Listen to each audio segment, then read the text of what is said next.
On Friday night, the state's anti-corruption agency USKOK issued the biggest indictment in its history.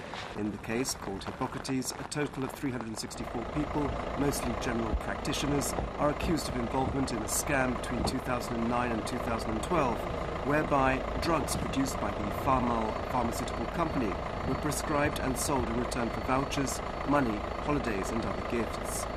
Speaking on Croatian television's late evening news program last night, Nataša Škaračić, the journalist who broke the story, said that a further 150 doctors may have been involved as their travel expenses were paid, but that they hadn't been included in the indictment.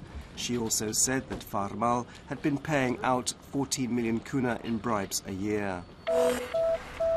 And USKOK has launched another investigation against Davor Jelavić, the former head of Zagreb's Office for Planning and Transport and one of Zagreb Mayor Milan Bandić's close associates.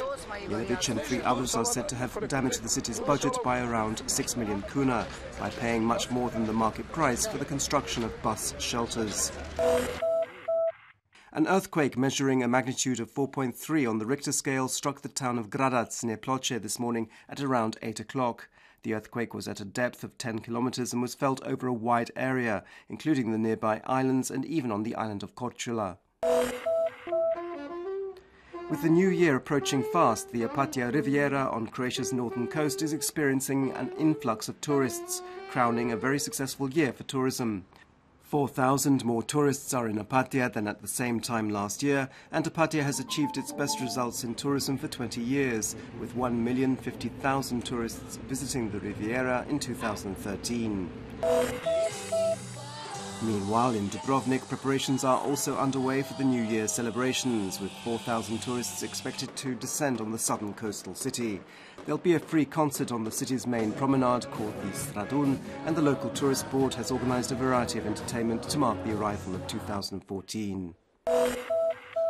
Sport, and in the 14th round of the regional ABA Basketball League, Zadar lost to the Hungarian side Szolnoki 80-75 after extra time.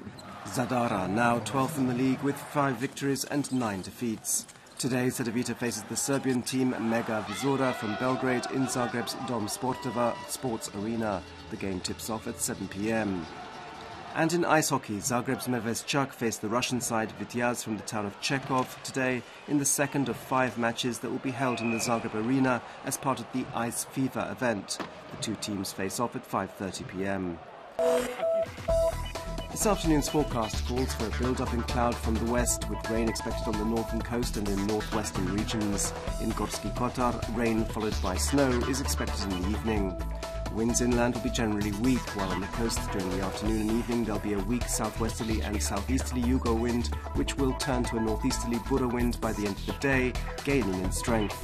Highest daily temperatures will be between 5 and 10 degrees Celsius inland, between 12 and 17 degrees on the coast.